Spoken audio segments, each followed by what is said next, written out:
Merci de votre attention, excellent début de semaine. Et voilà, 2017, c'est fini, bien fini. Néanmoins, on en parle encore ce soir avec les images de la rencontre du chef de l'État avec les lutteurs dans les différents cantons. Ils ont reçu les félicitations, les encouragements du président Faure Gnassingbé. Plus qu'une question de semaine, voire de jours, le forum Ago à Lomé approche à grands pas. On en parle encore ce soir avec un arrêt sur l'historique, l'aperçu et les enjeux de cette loi américaine.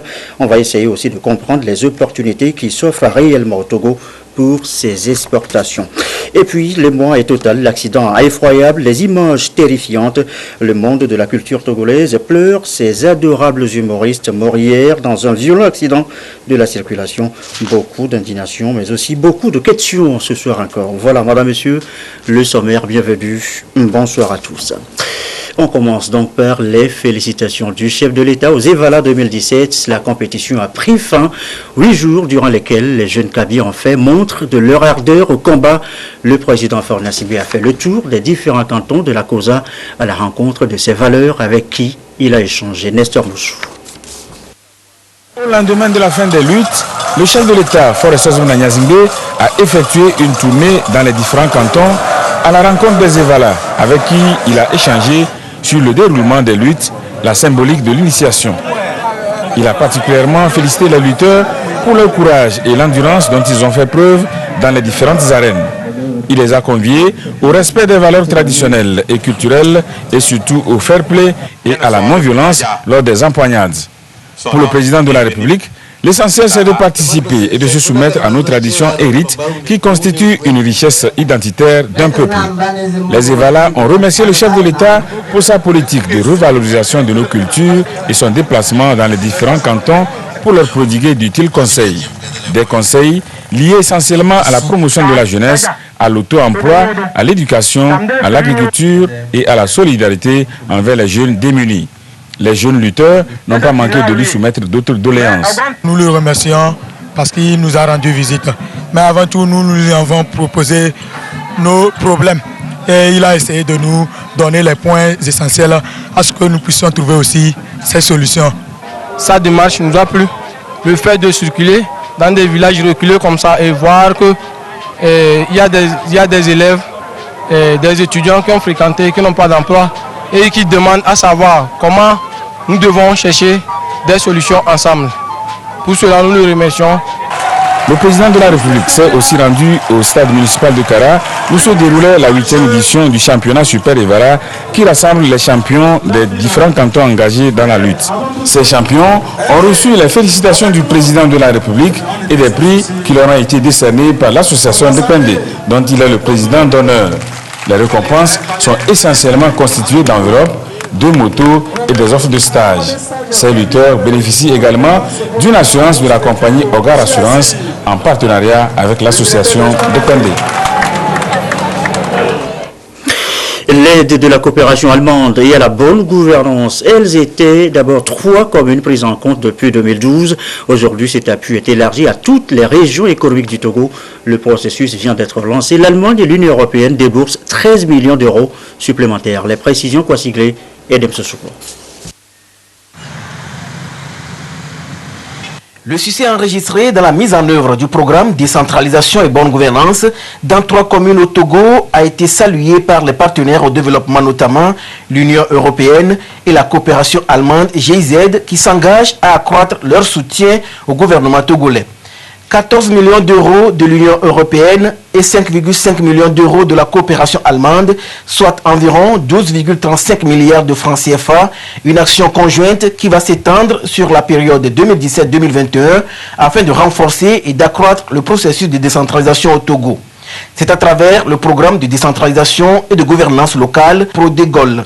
Et concrètement, oui, il y a 2 volets dans l'appui. Il y a l'appui technique que je représente et il y a l'appui financier que représente la KfW. Par exemple, une action concrète, d'accord, comment communiquer, quel message communiquer, d'accord. Et concrètement, ce que nous faisons, c'est que nous conseillons le ministère à propos de cette stratégie.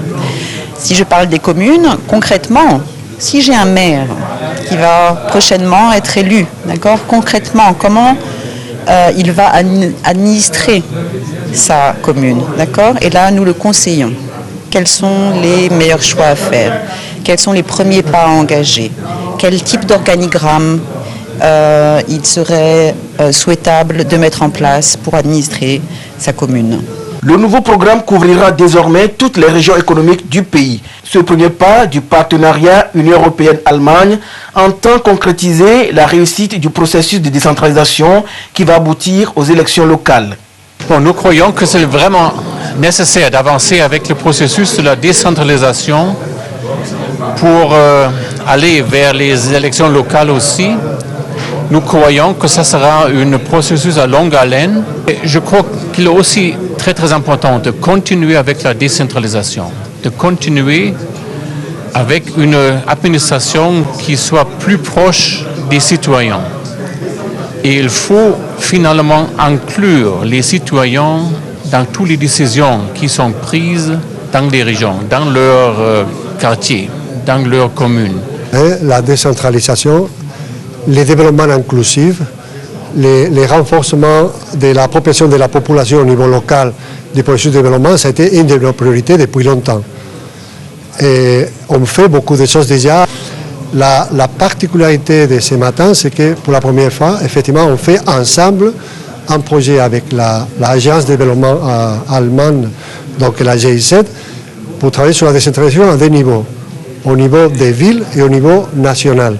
C'est-à-dire pour renforcer les outils, les instruments à la disposition du ministre pour piloter ce processus, et aussi au niveau local, que la GIZ avait travaillé dans 3 villes, maintenant on va élargir à 12 ou 14 villes. Ces 4 prochaines années, la transparence et la réduction des comptes seront renforcées dans les 5 chefs-lieux de région ainsi que 7 autres villes secondaires. Le processus de décentralisation est bel et bien engagé. Il continue. Nous nous sommes réjouis du vote par l'Assemblée nationale de la loi portant création des communes. La suite sera l'adoption en Conseil des ministres d'un décret qui définit les ressorts territoriaux de ces communes ainsi que les chefs-lieux de ces communes. Je signale que ce n'est pas encore fait. Le vote qui a été fait indique qu'on a 116 communes. Aujourd'hui, nous n'avons pas 116 communes. Nous avons, communes plus délégation spéciale de préfecture, on a autour de 50, une cinquantaine, 53. Mais les 53 n'ont pas des infrastructures, disons, convenables déjà. Mais maintenant, il y a de nouvelles qui n'existaient même pas, qui arrivent. Et heureusement, les partenaires techniques et financiers ont indiqué leur disponibilité à accompagner le Togo à financer la construction des mairies. Un rayonnement des actions à mener est prévu en direction des communes de Mango, de Bassar, de Pagouda, Sotoubois, Tchamba, Amlam et Tabligbo. Ces communes de rayonnement ont été identifiées du fait de leur potentiel à devenir des pôles de croissance. Je vous l'annonçais en titre tout à l'heure, on l'a appris hier, l'accident qui a coûté la vie à nos humoristes. Voici à ce propos ce communiqué du gouvernement. Un tragique accident de la circulation routière est survenu le 23 juillet 2017 sur la nationale numéro 1 à hauteur du village de Kassakopé, canton de Tchaloudé, dans la préfecture de Blita aux environs de 14 heures. Un véhicule de marque Toyota RAV4 qui avait embarqué 6 personnes venant de Kara et se dirigeant vers Lomé est entré en collision frontale avec un camion qui évoluait dans le sens inverse Lomé-Kara. Le véhicule a été quasiment réduit en pièces et tous ses passagers ont succombé consécutivement à leurs graves blessures. Le gouvernement togolais s'incline devant la dépouille mortelle de tous les disparus, la plupart des humoristes, et présente ses condoléances les plus attristées aux familles éplorées et à leurs corporations. Le gouvernement exhorte tous les usagers à respecter les dispositions du code de la route et à observer les règles de prudence afin d'éviter ces accidents de circulation qui endeuillent nos familles et privent la nation de ses forces vives. C'était donc là le communiqué du gouvernement à propos donc de cet accident. Je le disais, on l'a donc tous appris hier avec beaucoup d'émoi. L'accident est effroyable, les images terrifiantes. Elles ont fait sans retenue le tour d'un éclair, le temps d'un éclair, le tour des réseaux sociaux. Aujourd'hui, le monde de la culture togolaise pleure, Follow, Abasco et leur camarade de scène, Augustin Kossi. Bonsoir, mademoiselle. Bonsoir. Ok, mademoiselle, présentez-vous. Mayam c'est Agbatkaline.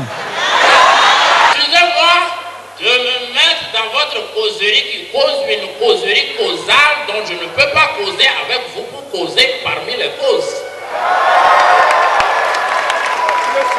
Ils ont longtemps donné la joie au cœur à leur public, mais cette fois-ci, de la désolation partout où la nouvelle est annoncée. 6 humoristes togolais fauchés dans la fleur de l'âge au cours d'un accident au moment où ils étaient encore au service de la culture togolaise. Folie Kofi alias Folo, Sodi alias Agbasco, les frères Gafo, Jacqueline et Ousmane Akoriko. Les aveugles du feu rouge. Parce que tu les mélanges. Éco-responsabilité, c'est d'utiliser les préservatifs biodégradables.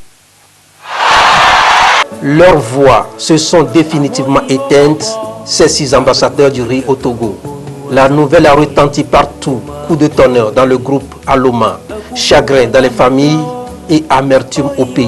La culture togolaise est frappée en plein cœur par la mort. Folo, Agbasco et leurs compères ont brisé les amarres pour aller au large ce 23 juillet, un dimanche où pourtant rien n'avait présagé ce départ brusque et tragique. Alors qu'ils revenaient d'un spectacle d'humour dans le cadre des luttes Evala 2017 en pays Kabylie, leur véhicule serait entré en collision avec un camion semi-remorque. Le drame est survenu sur la nationale numéro 1 à hauteur de Tchaloundé dans la préfecture de Blita. La route a encore une fois de plus tué. Même si nul n'est à l'abri des aléas de la circulation, la prudence, la vigilance et le respect du code de la route sont encore nécessaires. Notre voyage ici-bas est sécurisé. La disparition de ces célèbres humoristes a créé une immense peine au sein de la population togolaise qui, il faut le souligner ici, a un profond respect pour les morts.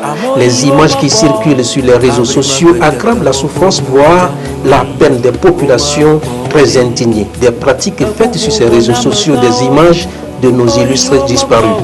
Le respect des morts est une exigence de nos pratiques et il faut pérenniser, voire valoriser nos illustres disparus.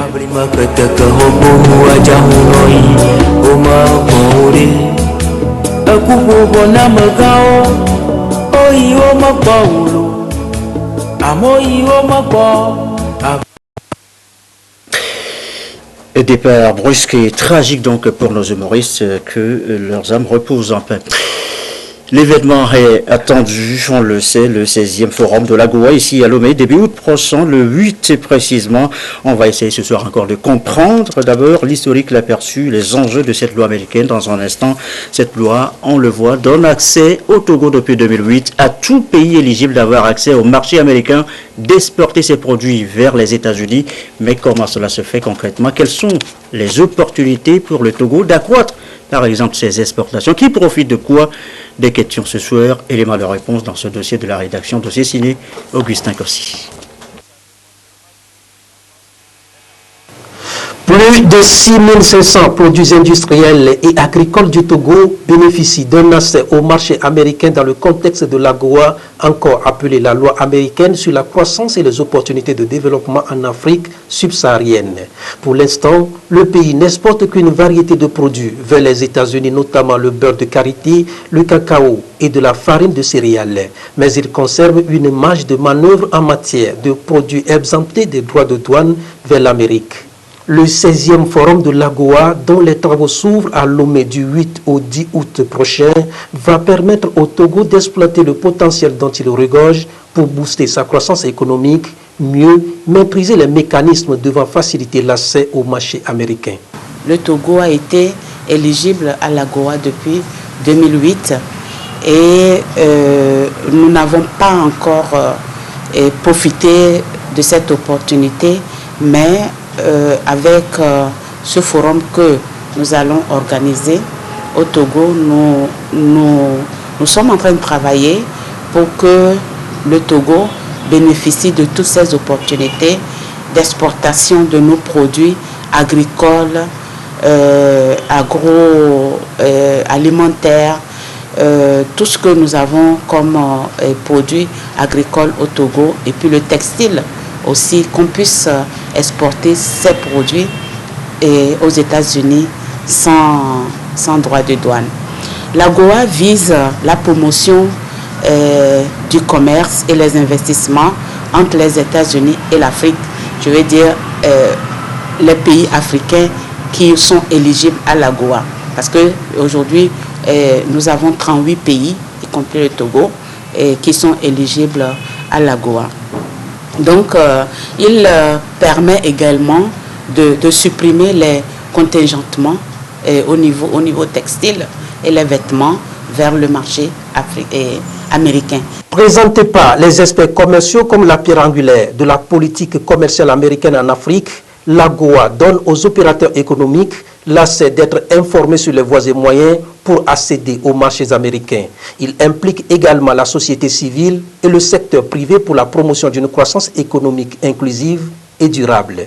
Il y a des produits agricoles, des produits miniers et aujourd'hui, le dernier atelier que nous avons fait pour sensibiliser les opérateurs économiques à accéder à ce marché a permis d'identifier certains produits qui pourront être exportés vers les États-Unis et qui pourront connaître un bon accueil sur le marché américain.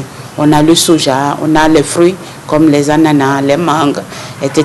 Donc nous travaillons là-dessus pour pouvoir soit les exporter en l'état ou les transformer avant de les exporter. Nous avons élaboré une déclaration de politique commerciale dans le cadre de l'AGOA qui a pour les sensibiliser en ce sens-là. Le Togo dispose aussi des atouts en termes de réformes économiques, des infrastructures et de la logistique. Exploiter pleinement tous les avantages que lui offre l'AGOA, c'est favoriser non seulement l'accès au marché américain, mais aussi et surtout, il fera de lui une plateforme d'accès des États-Unis au marché ouest-africain. A signalé également dans l'actualité ce lundi cette séance de formation pour jeunes entrepreneurs. 2 modules retiennent l'attention, le droit des affaires au radar, le business model entrepreneuriat. Vous évoluez donc dans le monde des affaires. Cela vous concerne. Samuel Débé, Clarisse Aticlé.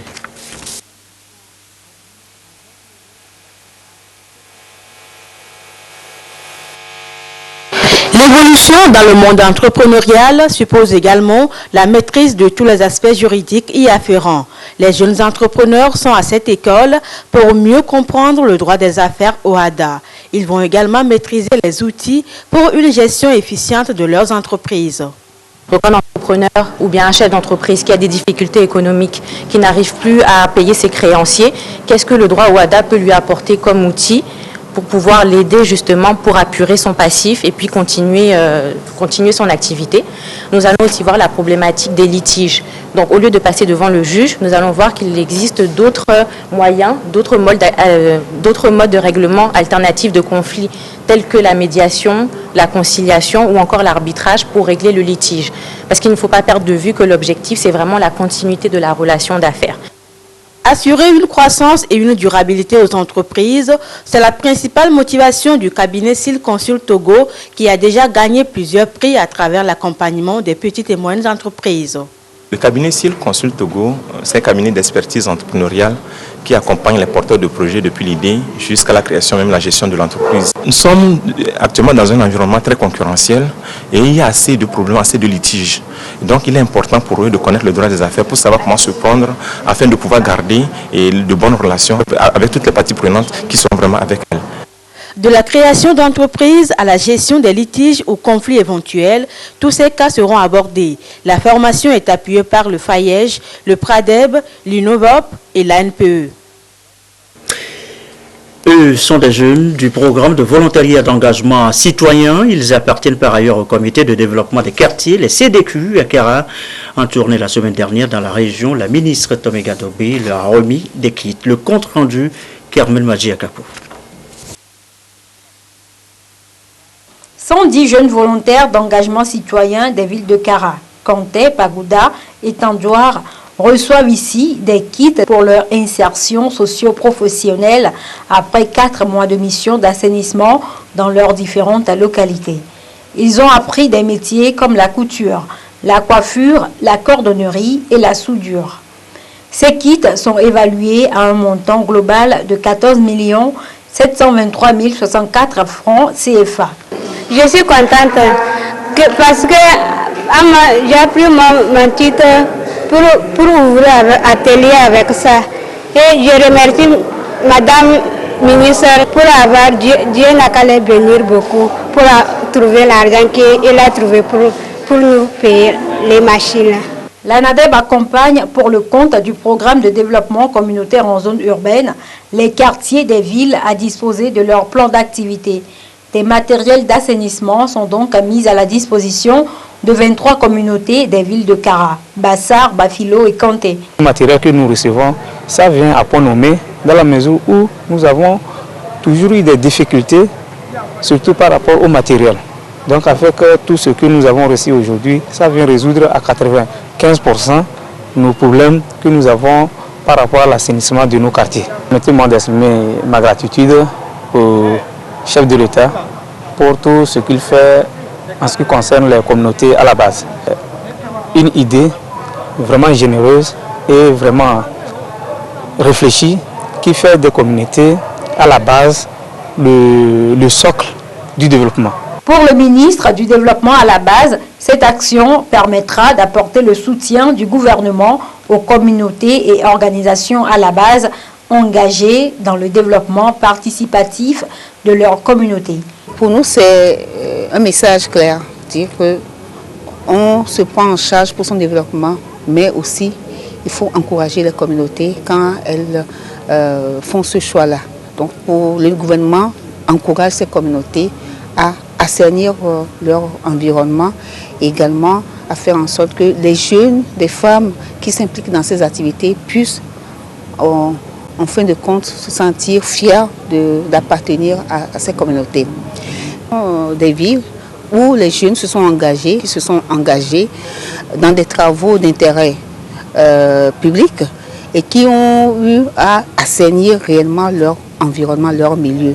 Et parmi ces jeunes-là, il y en a qui sont des jeunes artisans, qui ont appris un métier, mais faute de moyens, ces jeunes n'ont jamais eu la chance de s'installer.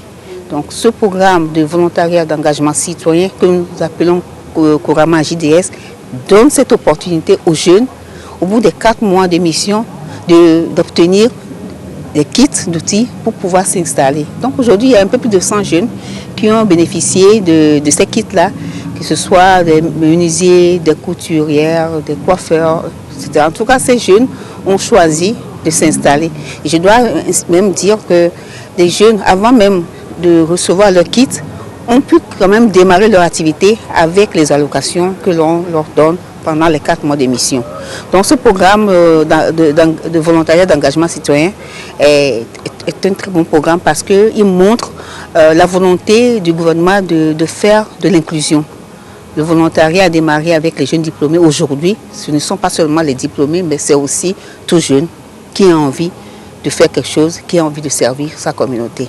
Et ils sont plus de 3000 jeunes aujourd'hui dans tout le pays. Et d'autres villes vont s'ajouter à la liste que nous avons aujourd'hui. Au total, 592 jeunes de la région de la Kara ont participé au projet Jeunes volontaires d'engagement citoyen. Ce programme a été lancé le 23 septembre 2016 pour promouvoir l'engagement des jeunes déscolarisés ou semi-scolarisés à contribuer au développement de leur communauté. Les mots de l'environnement dans cette édition, les cours d'eau qui nous entourent, comment préserver leur bon état, questions aux pays membres de l'autorité du bassin de la Volta.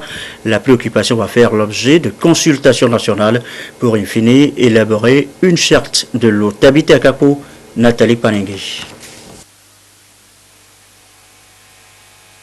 Le développement de la charte de l'eau du bassin de la Volta est l'une des 4 composantes du projet de mise en œuvre du programme d'action stratégique du bassin de la Volta qui émane du plan stratégique 2015-2019 de l'autorité du bassin de la Volta créé en 2007. À Lomé, les acteurs du secteur de l'eau au Togo font part de leurs préoccupations à la mission en charge d'élaborer cette charte afin que celle-ci soit prise en compte dans ce document. Il s'agit uniquement des acteurs du Togo. Et nous sommes en train, en tant que consultants et avec l'ABV, de faire le tour des États du bassin de la Volta pour rencontrer les acteurs pays par pays. Et la charte de l'eau est une nouvelle convention qui sera élaborée dans le cadre du bassin de la Volta pour venir compléter un peu la convention qui a créé l'autorité du bassin de la Volta en 2007. C'est un vaste projet sous-régional qui touche 6 pays de la Volta, le Togo, le Bénin, le Burkina Faso, la Côte d'Ivoire, le Ghana et le Mali. Sa finalité est de résoudre les problèmes environnementaux susceptibles d'aggraver les pénuries d'eau, les conflits d'usage de l'eau, les maladies d'origine hydrique, la détérioration de la qualité de l'eau. Le consultant va présenter la méthodologie qu'il va utiliser pour élaborer la charte de l'eau du bassin de la Volta. Et en même temps, il va présenter tous les processus qui seront utilisés pour aboutir à une charte qui est acceptable à tous. Cette charte sera d'abord approuvée par le Conseil des ministres et ensuite adoptée par les chefs d'État des 6 pays membres qui partagent le bassin de la Volta. Une charte de l'eau, la charte de l'eau vient en fait compléter la convention de base qui avait été signée par les chefs d'État en 2007. Le bassin de la Volta couvre une superficie estimée à 400 000 km², inégalement répartie entre les 6 pays. Ses principaux affluents sont la Volta Noire, la Volta Blanche, la rivière Oti et la plupart des rivières de la basse Volta. Le développement de la charte de l'eau se fera en 3 phases. L'étude diagnostique, technique, juridique et institutionnelle, le projet de charte de l'eau du bassin de la Volta, puis la vulgarisation et l'élaboration des projets de test d'application de la charte de l'eau. Il est 20h28 à l'étranger au Sénégal. L'opposition dénonce une fraude sur les cartes d'électeurs alors que tous les partis continuent de battre campagne pour les élections législatives du 30 juin prochain. Certains candidats soupçonnent le pouvoir de distribuer les cartes d'électeurs d'une manière frauduleuse. Campagnes de porte-à-porte et des visites de courtoisie à la notabilité sont entre autres des stratégies menées par les 47 listes en compétition pour les élections législatives du 30 juillet au Sénégal. Ici à Koloban, les partisans de la coalition Benno Bokk Yakaar ont opté pour une visite de courtoisie en vue d'exposer aux habitants les réalisations du président Macky Sall dans le cadre du plan Sénégal émergent. Mais aller vers les Sénégalais déjà pour leur expliquer comment les choses se passent dans le PSE. Nous sommes un pays pauvre, mais les perspectives sont très bonnes, je crois. Et si le PSE est bien maintenu, dans une dizaine d'années, le Sénégal va changer fondamentalement le visage. Fondamentalement. De l'autre côté, chez la coalition Manko Taxawu Sénégal, la tête de liste départementale Bamba Fall déplore à travers cette caravane la fraude électorale opérée sur les cartes d'électeurs. D'ailleurs, ils ont arrêté 2 jeunes en possession de milliers de cartes d'électeurs biométriques. Ce qui est à signaler aujourd'hui, c'est qu'en cours de route, nous avions trouvé des jeunes de l'APR avec des cartons de cartes d'électeurs, des centaines et des centaines de cartes d'électeurs. Ils disent qu'ils ont été envoyés par des responsables de l'APR. Donc ce qui montre que l'élection ne serait pas fiable. Parce qu'actuellement, ils sont en train de chercher leurs militants pour leur distribuer leurs cartes au moment où d'autres peinent à recevoir leurs cartes. La distribution des cartes d'électeurs pour les prochaines élections législatives divise la classe politique sénégalaise. Une marche protestante est prévue ce mardi en vue de réclamer la distribution des cartes d'électeurs. À l'étranger également, à cette rencontre de haut niveau sur le développement, la démographie à Ouagadougou, et comment réguler les naissances en Afrique, le pays de la CEDEAO, la Mauritanie et le Tchad réfléchissent à la question au niveau parlementaire. Regardez. Le sommet de haut niveau de Ouagadougou sur la maîtrise démographique s'est achevé le samedi 22 juillet 2017 avec l'adoption d'une déclaration conjointe des présidents des parlements de l'espace communautaire. Formulée autour de 10 engagements, la déclaration entend dynamiser les budgets respectifs des États membres de la CEDEAO afin d'endiguer les problèmes de santé, d'éducation et de conflits futurs à connotation économique et sociale. Premier engagement, œuvrer à travers l'exercice de nos droits d'amendement des lois à faire des arbitrages conséquents au projet de budget de nos États respectifs afin d'obtenir des accroissements annuels successifs d'au moins 2% des budgets alloués au secteur de la santé avec en perspective d'atteindre l'objectif minimum de 15% de la déclaration d'Abuja à l'horizon 2025. Du consensus qui est né des travaux, les participants ont aussi convenu de veiller à la bonne utilisation des crédits alloués à la santé au profit des populations et d'accorder une attention particulière aux problématiques liées au financement des systèmes de santé nationaux de nos pays. C'est pourquoi la déclaration de Ouagadougou appelle à s'investir constamment auprès de nos exécutifs pour relever les défis socio-économiques à venir. Nous nous sommes retrouvés aujourd'hui autour de la problématique du financement adéquat de la santé, du dividende démographique et des politiques de population, parce qu'il est urgent de contenir la poussée démographique dans l'espace CEDEAO de la Mauritanie et du Tchad, si nous voulons promouvoir un réel développement viable et durable dans notre espace géographique et économique. Peuplée aujourd'hui de 335 millions d'habitants, notre région a un taux de croissance économique oscillant entre 5 et 6% en raison de contraintes multiples. La déclaration de Ouagadougou se veut un outil de plaidoyer pour une croissance économique en phase avec la forte croissance démographique préoccupante de la région. Retour chez nous au Togo avec cette cérémonie de remise d'épaulettes à la 20e promotion EFOFAT. Les élèves officiers d'actifs de deuxième année de l'école de formation des officiers des forces armées togolaises ont donc bouclé leur formation. Ils ont droit au grade de sous-lieutenant. Une cérémonie a été donc organisée ce matin à l'EFOFAT pour la remise des épaulettes. L'événement a été présidé par le chef d'état-major général des forces armées togolaises, Nestor Moussou.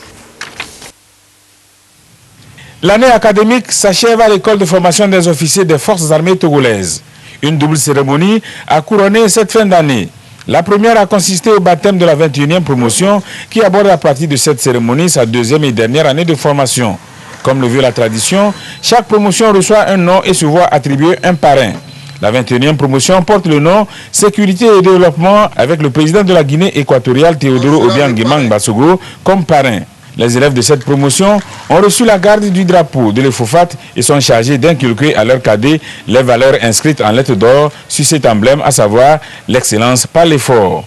La deuxième cérémonie est une consécration des élèves de la 20e promotion, la promotion émergence, dont le président gabonais Ali Bongo Ondimba est le parrain. Elle est entrée à l'EFOFAT le 28 septembre 2015 et est composée de 54 élèves officiers. Élèves officiers de la promotion émergence. Durant 2 ans, vous avez, avec bravoure, subi et surmonté des situations très difficiles. Désireux de découvrir, d'apprendre, de cultiver en vous les capacités et qualités d'un officier et constamment animé d'un souci de perfectionnement, vous vous êtes montré studieux et discipliné tout au long de la formation. Vous avez réussi les défis que vous vous êtes lancés. Aujourd'hui, vous êtes des élèves officiers aguerris, outillés, dignes d'intégrer la noble classe des officiers. Le clou de l'événement a été le port des épaulettes aux récipiendaires. L'entrée à l'EFOFAT peut être directe ou semi-directe. Sont autorisés à passer le concours direct les étudiants âgés de 25 ans au plus et titulaires d'une licence ou âgés de 27 ans au plus et détenteurs d'une maîtrise. Pour ce qui est du concours semi-indirect, il concerne les sous-officiers dont l'âge est inférieur à 30 ans, disposant d'un bac 2 et du CIA, certificat interarmes. Le CEMG, chef d'état-major général des FAT, à cette cérémonie, a appelé les nouveaux sous-lieutenants à faire le serment d'une forte prise de conscience des valeurs telles que la discipline, la responsabilité, le dépassement de soi et le patriotisme. Au moment où je prends la parole en ce jour solennel, mes premières pensées vont à l'endroit du président de la République, chef des armées, à qui je réitère en notre nom à tous ma sincère gratitude et ma reconnaissance pour les efforts permanents consentis pour moderniser notre outil de défense et de sécurité. Mesdames et messieurs de la promotion émergence, votre état d'officier vous engage à vous investir corps et âme dans la défense de vos États ainsi que dans la sécurité de vos concitoyens et de leurs biens. Nos États ont besoin de la paix, de la sécurité pour leur développement. Vous êtes par conséquent condamnés à œuvrer de toutes vos forces pour la préservation de cette paix.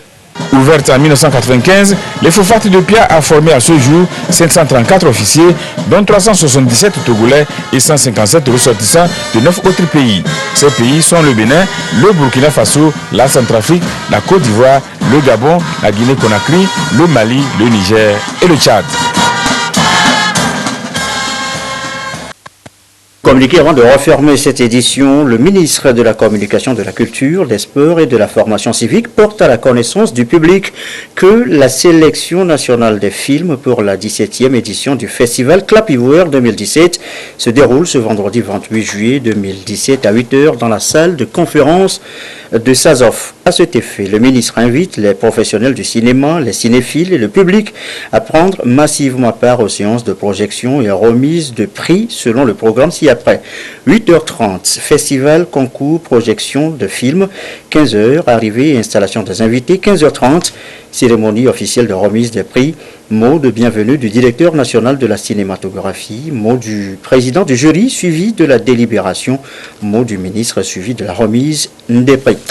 Voilà qui met fin à cette édition du soir. Merci à vous qui nous suivez encore ce soir sur la télévision togolaise. Et comme d'habitude, et toujours fidèlement, belle soirée.